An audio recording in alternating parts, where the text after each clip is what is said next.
আল্লাহ রব্বুল আলামিন সূরাতুল হিজরের 43-44 নম্বর আয়াতের মধ্যে বলেন, ওয়া ইন্না জাহান্নামা লামাউইদুহুম আজমাইন, নিশ্চয়ই জাহান্নাম তাদের প্রত্যেকেরই প্রতিশ্রুত স্থান হবে।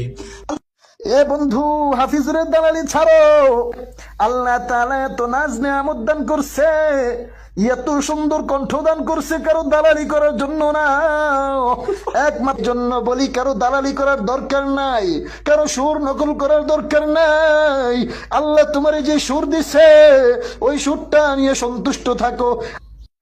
এরে, তুই যে আমারে নসিহত করলি, তোর গলায় তো হাফিজুরের আওয়াজ শোনা যায়।